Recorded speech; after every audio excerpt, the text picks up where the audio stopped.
오늘도 예배 자리에 나오신 여러분들을 주님의 이름으로 축복합니다. 우리 앞뒤 좌우에 계신 분들과 인사를 나눕시다. 반갑습니다.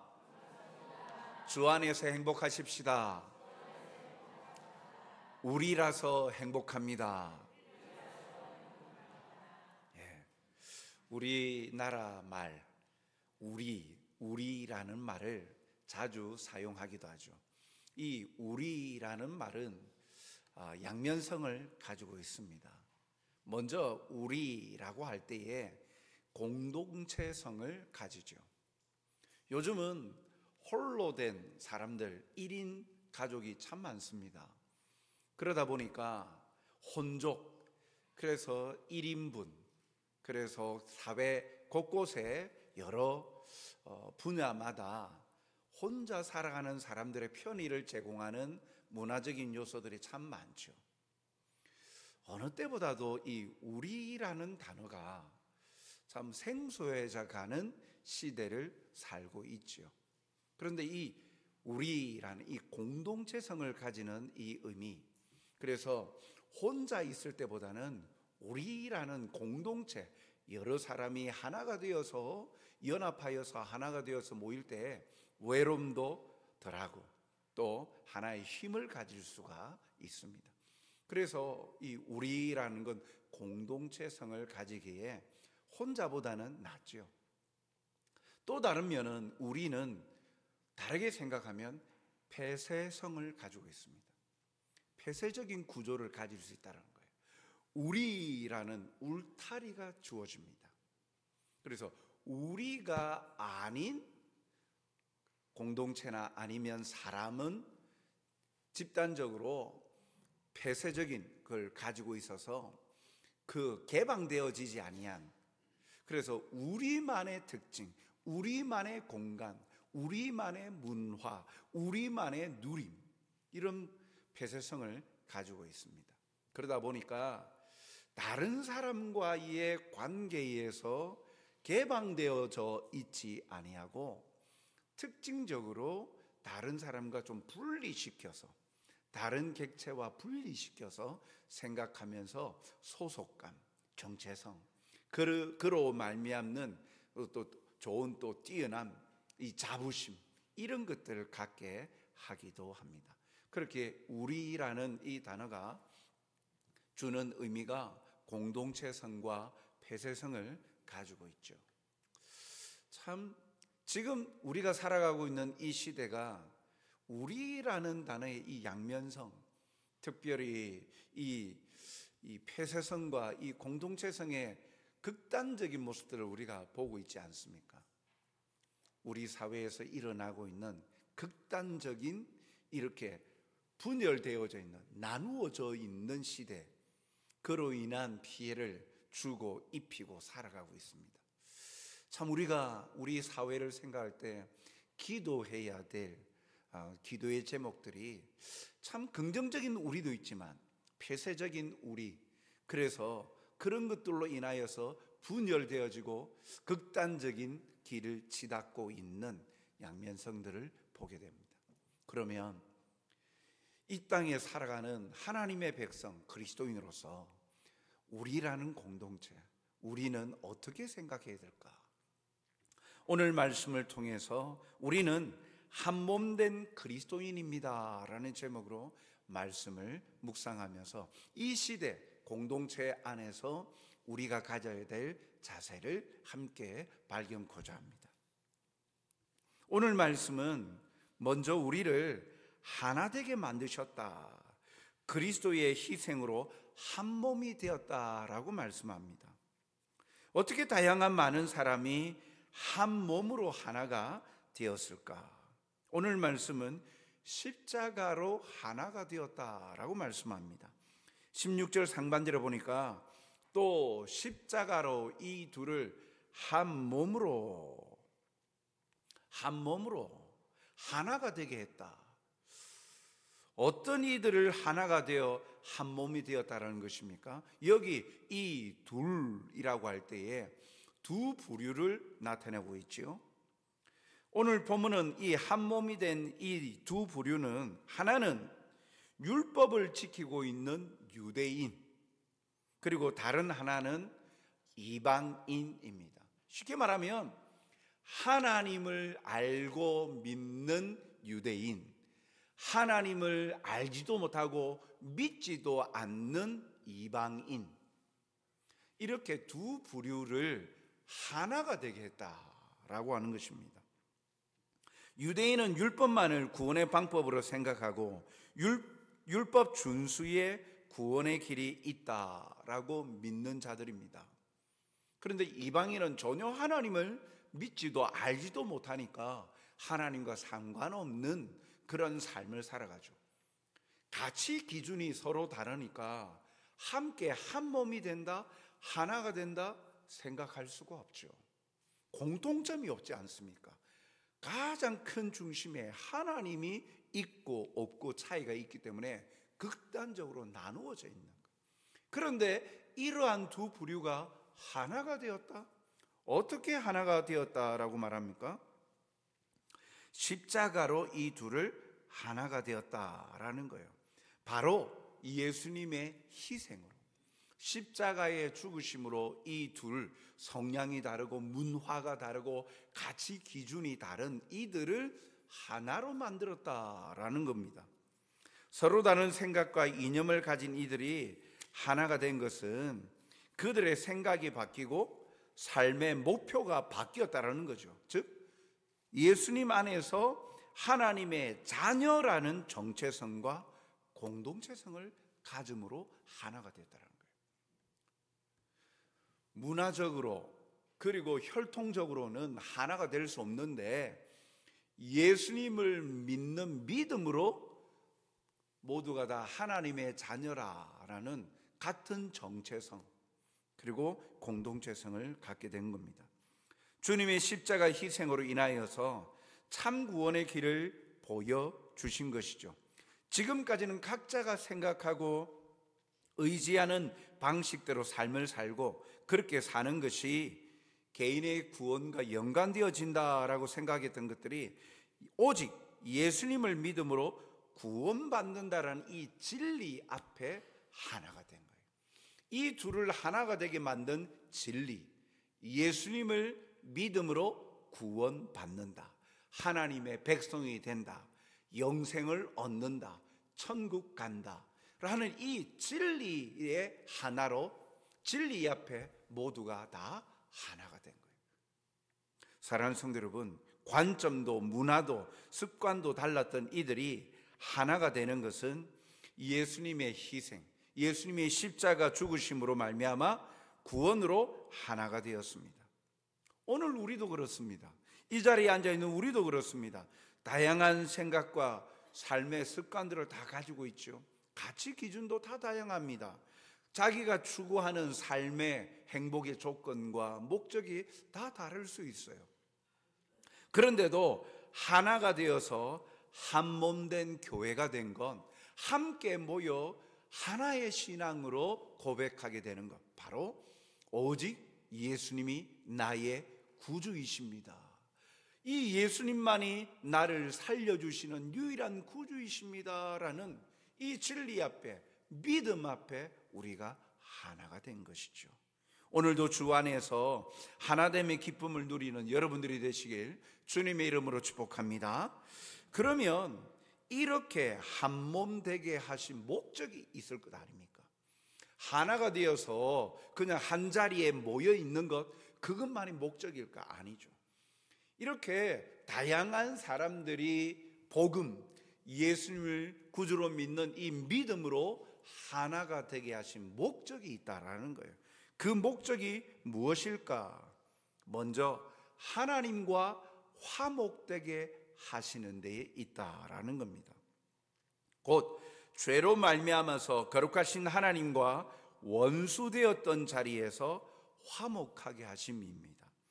16절 중반절에 보니까 하나님과 화목하게 하려 하심이라.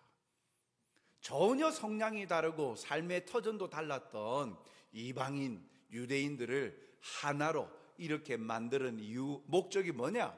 바로 그 목적은 하나님과 화목하게 합니다. 화목한 것, 하나님의 관심은요 바로 교제예요. 왜요? 하나님은 사람을 창조하실 때 함께 교제하는 존재로 만드셨기 때문입니다. 창세기 1장 27절 상반절에 보니까 하나님이 자기 형상 곧 하나님의 형상대로 사람을 창조하시되, 하나님을 닮아 하나님의 형상으로 사람을 창조하셔서 다른 동물들과 자연과는 달리 사람과 하나님은 영원토록 교제하는 존재로 만드셨다는 거예요. 하나님이 사람을 창조하시면서 영원토록 사귀고 교제하게 하시려고 사람을 창조하셨다. 그런 존재로 만드셨다 하셨어요. 그래서 사람이란 존재는 하나님과 교제할 때 비로소 삶의 의미가 있고 행복을 발견할 수 있는 거예요. 그런 존재로 창조하셨다라는 거예요. 그런데 그렇게 창조함을 받았던, 하나님과 교제하는 존재로 창조함을 받았던 사람이 죄로 말미암아서 하나님과 교제가 끊어져 버립니다. 단절되어져 버려요. 그래서 화목한 관계가 아니라 불화한 관계가 되어버렸어요. 그 문제를 해결하기 위해서 예수님을 십자가의 화목제물로, 화목케 하는, 평화하게 만드는 제물로 희생케 하셨던, 그래서 원수 사이를 청산하신 거예요. 로마서 5장 10절은 그렇게 말씀합니다. 우리를 하나 되게 하신 목적, 그 화목케 하게 하신 목적에 대해서 곧 우리가 원수 되었을 때 누구하고요? 하나님과 원수가 되었다. 함께 할 수 없는, 무엇 때문에? 죄 때문에 하나님과 멀어져 버렸다는 거예요. 그냥 멀어진 게 아니라 끊어져 버렸어요. 그걸 원수가 되었다라고 하는 것이죠. 원수가 되었을 때에 그의 아들의 죽으심으로, 예수님의 십자가 죽으심으로 말미암아 하나님과 화목하게 되었다. 단절되고 끊어진 관계의 연결고리로 예수님이 연결고리가 되셨다. 그래서 성경적인 표현은 이걸 중보자라고 이야기하죠. 다리 역할을 해주는 중보자. 예수님의 죽으심으로 죄 문제를 해결해 주시니까, 죄 문제가 해결되어지니까 거룩하신 하나님과 죄인 된 사람이 이제 하나가 되는 거예요. 화목하게 된 거예요. 주님의 아낌없는 십자가의 희생과 헌신으로 참 사랑을 보여주시고 하나님과 다시 사랑의 관계로 나아가도록 인도해 주신 거예요. 이렇게 아무 상관없는 이들이 하나가 된 이유, 하나로 만들어 주시는 이유가 먼저는 하나님과 관계가 화목하게 하시려고 이렇게 하나 되게 하셨다는 거예요. 그리고 두 번째로 이 하나 되게, 한 몸 되게 하신 이유는요, 사람과 사람 사이에 원수된 것을 소멸시켜 버리시려고 한 몸 되게 하셨다라는 거예요. 16절 하반절을 보니까 원수된 것을 십자가로 소멸하시고, 하나님과 원수된 것을 예수님의 희생으로 화목하게 되었죠. 또한 더불어서 사람과 사람 사이에 원수된 것을 소멸시켜버렸다. 하나님과 원수되어 소망이 없는 인생을 먼저 하나님과 화목해 하시고는 그걸 통해서 사람과 사람 사이에 막힌 담, 원수된 것을 소멸시키는 거예요. 서로 다른 이방인 그리고 유대인과 함께 있었던, 함께 할 수 없는 이 막힌 관계를 십자가의 예수님의 희생으로 말미암아 소멸시키고 화해하게 하셨다는 거예요. 즉 한 몸 된 것을 한마디로 말하면 모든 관계에서 화목한 존재로 만드시려고 한 몸 되게 하셨다는 거예요. 위로는 하나님과의 관계 화목되게 했고, 옆으로는, 아래로는 많은 다른 사람과의 관계 속에서 화해하고 화평한 관계로 만드시려고 한 몸 되게 하셨다. 믿음으로 하나가 되어서 추구하는 것은 화목함, 화해하는 관계라는 거예요. 사랑하는 성도 여러분, 그러므로 하나님과 화목한 관계를 회복한 성도라면 성도와 성도의 사이, 그리고 또한 믿음이 있느냐 없느냐 상관없이 다른 세상 모든 사람과의 사이에서 척을 지거나 원수 관계에 있지 않고 화목하게 하는 자가 되어지는 거예요. 혹 원수된 관계로 인해서 마음이 불편하고 힘이 든 분들이 계십니까? 특히 명절 되면 마음이 기쁘고 행복하고 오랜 떨어져 있었다가 교제를 못하였던 친지들과 함께하는 시간들로 인하여 행복해야 되는데 오히려 그것이 부담이 되어지고, 그래서 오히려 이웃보다도 더 못한 원수지간, 그것 때문에 힘들어합니까?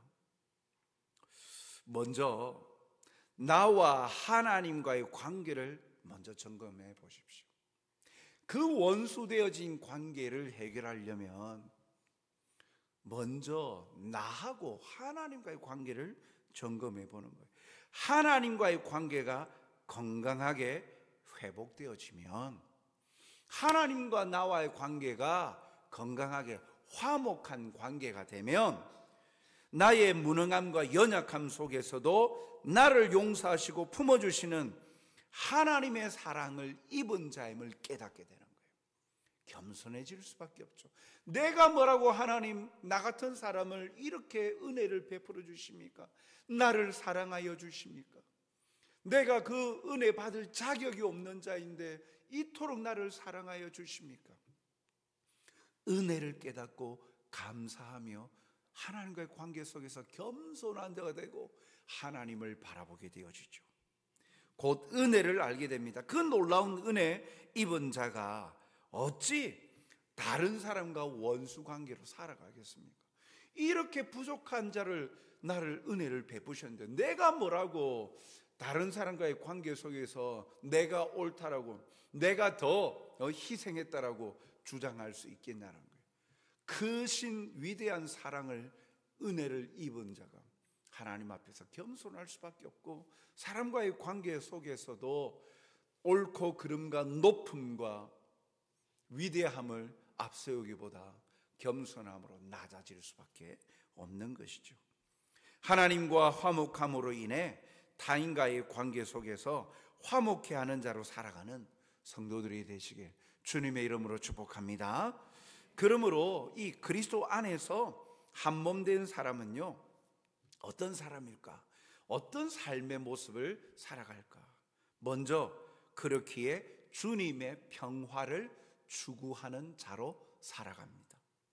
에베소서 2장 17절 말씀을 보니까 또 오셔서 먼 데 있는 너희에게 평안을 전하시고 가까운 데 있는 자들에게 평안을 전하셨으니, 하나님과 화목하게 하시려고 한 몸 되게 한 사람들은요, 그 한 몸이 된 사람들은 주님의 평화를 추구하는 자들입니다. 분열을 일삼는 자가 아니에요. 평화를 추구하는 거예요. 어떤 평화? 주님의 평화요. 주님의 평화는 어떻게 주어졌어요? 주님의 희생으로 주어진 거 아닙니까? 주님의 모든 걸 다 내어주심으로 얻어진 평화 아닙니까? 그 평화를 추구하는 자요.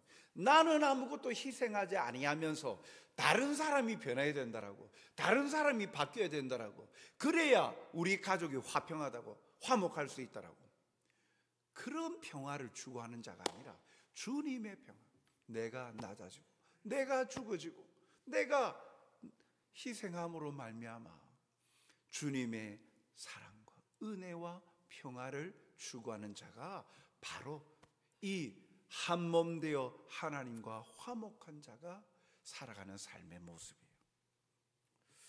평강을 위하여 우리는요, 한 몸으로 부르심을 받았대요. 골로새서 3장 15절 중반절을 보니까 우리 그리스도인, 하나님을 믿는 그리스도인들은 어떤 사람이냐? 너희는 평강을 위하여 한 몸으로 부르심을 받았다.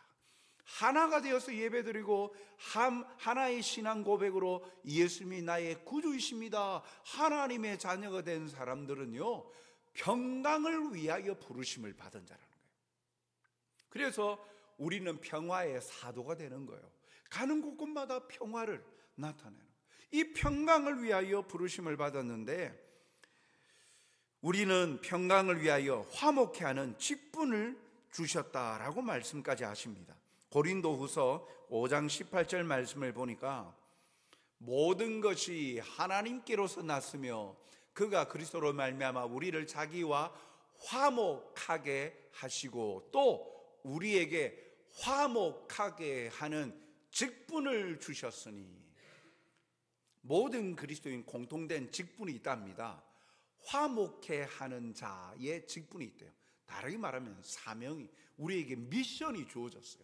사명이 주어졌어요. 그리스도인은 화목하게 하는 자다. 피스메이커다. 평화를 만들어가는 사람이다. 그래서 분열이 있는 곳에 그리스도인이 가면 평화가 이루어져요. 화목케 하는 직분을 우리에게 주셨다라는 거예요. 왜요? 예수님은 우리의 화평이 되시기 때문이죠. 에베소서 2장 14절에 보면, 에베소서 2장 14절에 그는, 예수님을 말합니다. 그는 우리의 화평이신지라 둘로 하나를 만드사 원수된 것, 곧 중간에 막힌 담을 자기 육체로 허시고, 둘로 원수된 것, 막힌 담을 허시고 화평케 하셨더라. 그러므로 그리스도 안에서 한 몸 된 사람은 이 주님의 평화를 추구하고 화목하게 하는 삶을 살아가는 자여야 된다라는 거예요. 우리가 그러한 은혜를 입었기 때문이죠. 사랑하는 성도 여러분, 우리는 화목해 하는 자들입니다. 주님의 평화를 추구하며 살아가는 자들입니다. 그리고 그것은 새롭게 거듭난 삶입니다. 자신이 소유하고 가지고 있는 상태에서 약간의 부분만을 수정한 삶이 아니에요. 전혀 다른 새로운 사람이 되는 거예요. 참 이 부분이 중요해요. 에베소서 2장 15절 하반절 보면 우리가 오늘 깊이 생각해야 될 부분들을 이렇게 말씀합니다. 이 둘로 자기 안에서 한 새 사람을 지어 화평하게 하셨다. 새 사람이 되었다. 새 사람이 되었다. 놀라운 말씀이에요. 둘이 하나가 되어 사는 것은 50대 50 균등하게 자신의 것들을 최소한 가지고 맞추어 살아가는 삶이 아니라 전혀 다른 새 사람이 되었다는 거예요. 우리가 화목하게 하는 원리에 가장 중요한 거예요. 우리가 다른 사람과의 관계 속에서 화평케 하고 평화를 추구하고 화목하게 만들어 갈 때 우리가 생각하는 건 적절히 서로 타협해 가면서 만들어 가자 생각하는데, 오늘 주님이 주시는 말씀의 중심을 보면 한 새 사람을 지어서 화평하게 하셨다라고 말씀합니다. 그러니까 완전한 변화예요. 한 몸이 되어 산다라는 것이 적당한 양보와 주장의 삶이 아니라 주님의 모습을 닮은 것으로 체질이 바뀌어지는 새로운 사람이 되는 걸 말합니다. 우리는 지금까지 내 것을 어느 정도 주장하면서도 양보해 주는 정도에서 관계를 맺으려 했어요. 그러나 내 것을 주장하는 부분에서는 나의 생각과 주관을 따르지 않는 이상 하나가 될 수 없지 않습니까? 이건 내가 포기할 수 없어. 이건 내가 살아오는 신념이고 나를 존재하게 된 힘이야. 이거 건드리지 마. 이 부분은 내가 오라. 나머지 부분은 너를 인정해 줄게. 이렇게 가지고 있을 때 그 관계가 진정한 화목한 관계가 될까? 자기가 옳다라고 여겨지고 살아왔던 이 부분이 가장 관계를 악화시키고 있는 문제의 중심이 될 때 그 관계는 절대 화평할 수가 없죠. 그러나 내 것을 주장하는 이 부분에서 나의 생각과 내 주관을 따르지 않는 이상 하나가 될 수 없죠. 섞여 있는 것이지 하나는 아닌 거예요. 이 원리가 그리스도 안에서 한 몸 된 삶의 중요한 원리예요. 하나 되게 하시는 것은 다시 새롭게 주님의 뜻과 목적대로 거듭나는 삶이에요. 버리는 거예요.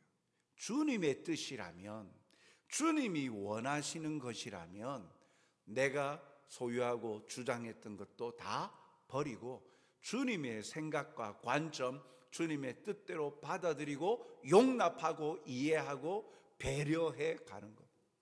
그 한 새 사람으로 변화되어서 화목하게 되는 거예요. 이런 삶의 원리를 주님의 뜻과 목적에 맞추면 되는 거예요. 이러한 고백과 헌신이 이루어질 때 진정한 화목해 하는 자가 되는 거예요. 때로는 내가 사라질 때도 있겠죠. 아니, 내가 지금까지 생각했던 나라는 존재에 있어서 내 자존심이 있었는데 그것까지 내려놓으라고? 난 절대 그럴 수 없어. 그러면 그것이 건강한 자존감이면 되는데, 다른 사람에게 피해를 입히는 자존감이 되어지고 자존심이 되어지면, 다른 사람에게 상처를 주고 아픔을 주는 자기 자존감이면 오히려 관계 속에서 해가 되는 거예요. 그런데 놀라운 건 나의 자존감은요, 주 안에서 가장 건강해지고 높아질 수 있는 거예요. 주님이 나를 세워주시면 다른 사람이 끄집어 내릴 수가 없어요. 주님이 높여주시면 다른 어떠한 존재도 깎아내릴 수가 없어요. 그런데 내가 스스로 높아지려고 하는 자존심만 내세우고 자존감을 자기 방식만으로만 얻으려고 한 그러한 자존심이나 자존감은요, 꺾여지고 굴곡이 되어지고 상처를 주고 입힐 수밖에 없는 거예요. 그런데 주님 안에서 모든 걸 내려놓고 주님이 기뻐하시는 뜻대로 행하고 복종하고 순종하면 그때는 내가 사라지는 듯 보이지만 주께서 책임져 주시기 시작하는 거예요. 주께서 높여주시는 거예요. 주님이 세워주시는 거예요. 그러면 완전한 거예요. 안전한 거예요. 주님도 그러셨잖아요. 빌립보서 2장에 보면 그 모든 종의 형체를 입어 사람과 같이 되셔서 철저히 낮아지셨어요. 하나님이 창조주가 피조물이 된다는 것 얼마나 절박하고 얼마나 부끄러운 일이에요. 그런데 그렇게 낮아지셨 주님의 하나님의 말씀대로 순종하니까 모든 이름 위에 뛰어난 이름을 주사 모든 무릎이 꿇어 경배하는 자가 되게 하셨다.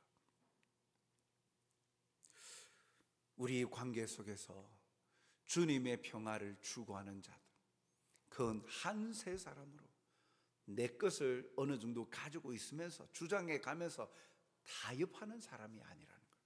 어렵죠. 쉽지는 않습니다. 그러나 다르게 생각하면 쉽습니다.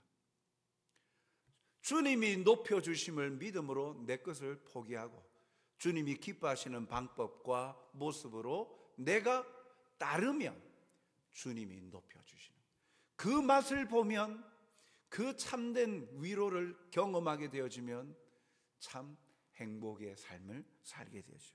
또한 이 그리스도 안에서 한 몸 된 사람은요, 사람을 향하여 선한 일을 행하는 삶을 사는 자입니다. 10절 상반절에 보니까 우리는 그가 만드신 바라 그리스도 예수 안에서 선한 일을 위하여 지으심을 받은 자니, 선한 일을 위하여 지으심을 받았다라고 하는 거예요. 우리가 힘써야 할 선한 일이 무엇입니까? 이 선한 일은요, 하나님의 창조 속에 계획되고 의도되어진 하나님의 뜻을 말합니다. 인간의 도덕적인 관점에서 선하냐 악하냐, 도덕적인 관점, 우리가 생각하는 도덕적인 관점에서 선함과 악함의 관점에 선한 일이 아니고 거룩하시고 의로우신 하나님의 관점에서의 선한 거예요. 그건 엄밀히 말하면 다르죠. 왜요? 자기 스스로 우리가 생각하는 선함의 기준들이 있지 않습니까? 상대적인 선함이죠. 내가 저 사람보다 덜 악한 것을 우리는 선하다라고 착각하고 살 때가 많잖아요. 절대적인 선함이 아니에요. 상대적인 비교를 통한 선함을 추구하며 살 때가 많아요. 똑같이 잘못을 저질렀지만 다른 사람이 내보다 더 많은 잘못을 저질렀다라고 했을 때 그 사람에 비해서 자기는 좀 더 착하고 선하다라고 생각하는 거예요.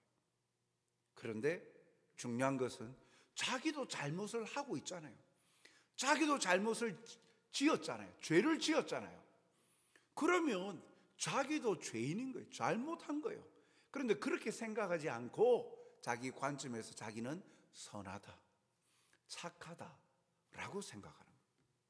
그러니까 인간의 도덕적인 관점이나 자기 주관적인 관점에서의 선한 일은요, 이렇게 기준점이 왔다 갔다 하는 거예요. 사람마다 천차만별이에요.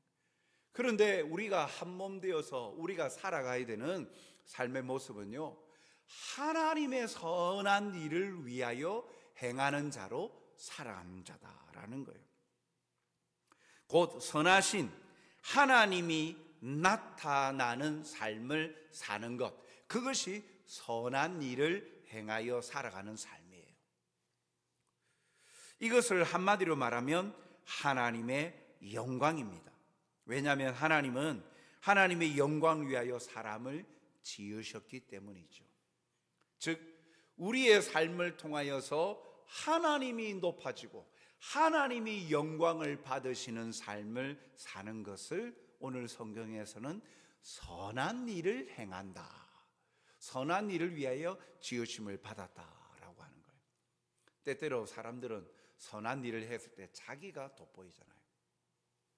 그런데 우리 그리스도인은 내가 돋보이고 내가 높아지는 것이 아니라 그 선한 일을 통하여 하나님이 영광을 받으시고 하나님이 나타나고 하나님이 높아지시게 하는 삶을 사는 것, 그 일을 위하여 우리가 한 몸이 되었다. 그래서 그러한 삶을 살아가는 자다라는 거예요. 그런데 앞서 말했듯 하나님이 영광 받으시고 하나님이 높아지심 가운데 우리도 함께 높아진다는 사실이에요. 우리가 앞장서지 아니하고 하나님이 높아지시면 하나님이 우리를 높여주시는 거예요. 여러분, 우리 사람 사이의 관계에서도 안 그렇습니까? 다른 사람이 나를 존대해주고 높여줘요. 그러면 기분은 얼마나 좋아요. 칭찬해주면서 환영해주고 존경해줍니다. 그러면 나를 질시하고 비난하고 조롱하는 사람보다 이 사람이 자기를 높여주는 사람은 고마워하지 않습니까? 그래서 그 사람에게 기왕이면 가지고 있는 것 중에 좋은 것 나누어주고 하고 칭찬하려 하지 않습니까? 이 사람은 나한테 얼마나 귀중한 사람인지 몰라. 나를 참 존중해주고. 그러면 이 사람이 자기를 높여주는 사람을 높여주잖아요. 사람도 인지상정 그런 게 있는데 하물며 창조주신 하나님은요, 하나님의 영광을 위하여 살면 내 인생은 어디 있습니까? 내가 뭘 위해서 사는 겁니까? 나는 기계입니까? 뭡니까? 무슨 재미가 있습니까? 그렇게 생각하십니까? 아니죠. 우리 인생의 참된 행복과 기쁨은 누가 제일 잘 아느냐? 내가 아니라 하나님이 잘 아시는 거예요. 만드신 하나님께서 잘 아시는 거예요. 하나님께서 높여주시고 우리에게 행복을 부여해 주신다. 그러므로 하나님의 영광을 위하는 것, 그것이 우리가 추구할 선한 일입니다. 고린도전서 10장 31절에 보면 그런즉 너희가 먹든지 마시든지 무엇을 하든지 다 하나님의 영광을 위하여 하라 라고 말씀하죠. 이것이 네가 한 몸 되어서 지음받은 것이요, 이것이 네가 가장 높아지고 행복해지는 비결이다 라고 말씀하시는 거예요. 하나님의 영광을 위하여 하라. 무엇을 먹든지 마시든지 무엇을 하든지 이렇게만 이야기하니까 우리는 없네요. 내 인생은 아무것도 없네요. 재미도 없네요. 내가 원하고 소원하는 그런 것들은 어디에 있습니까? 참 신앙생활은 참 버겁고 힘들고 재미가 없고 무료하네요. 이렇게 여겨지십니까? 하나님의 영광을 위하여 하라. 여기에 담겨져 있는 하나님이 부여해 주시는 은혜와 축복과 사랑과 행복이 있다라는 거예요. 그 행복을 우리는 하나님과의 관계 속에서 비로소 맛보고 누리는 거예요. 사랑하는 성도 여러분, 오늘도 우리는 하나님의 영광을 나타내며 선한 일을 행하는 것에 힘써 그로 말미암아 참된 기쁨과 행복을 맛보고 누리는 행복자임을 잊지 마시기 바랍니다. 이것을 한번 경험해 보십시오. 이것을 하나님과의 관계 속에서 맛보면 멈출 수가 없어요. 그로 말미암는 세상 사람들이 주는 것, 세상의 다른 여러 가지가 주는 것들은 제한적이잖아요. 영원하지 않잖아요.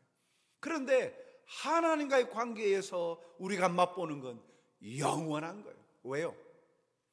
하나님이 영원하시니까. 영원하신 하나님께서, 그리고 전능하시고 완전하신 하나님께서 부어주시는 것은 그러한 미미한 것하고는 달라요. 가장 좋은 것으로 부어주시고 우리에게 가장 좋은 것으로 위로해 주시고 채워주시는 거예요. 사랑하는 성도 여러분, 명절 연휴 속에 있습니다. 다른 일상의 관계 말고 또 가족들과 친지들과의 또 그동안 소원했던 관계들 함께 맺게 되는데, 그 관계 속에서 우리는 하나님의 선한 일을 힘쓰고 주의 평화를 추구하는 자, 화목해 하는 자임을 우리는 잊지 마십시다. 그 새 사람이 되어서 주님의 뜻 앞에 필요하다면 내 것을 다 내려놓고 희생하며 헌신함으로 나는 사라지지만 그러나 오히려 건강한 완전한 행복한 내가 주님으로 말미암아 다시금 세워주시고 높여주실 것입니다.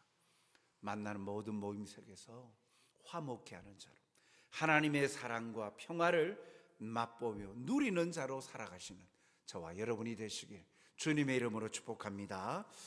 사랑과 자비가 풍성하신 아버지 하나님, 오늘도 한 몸 되게 하셔서 주님의 희생과 헌신으로 사랑으로 우리를 하나 되게 하시고 하나님과 화목한 관계로 행복자로 만들어 주셨음에 감사드립니다.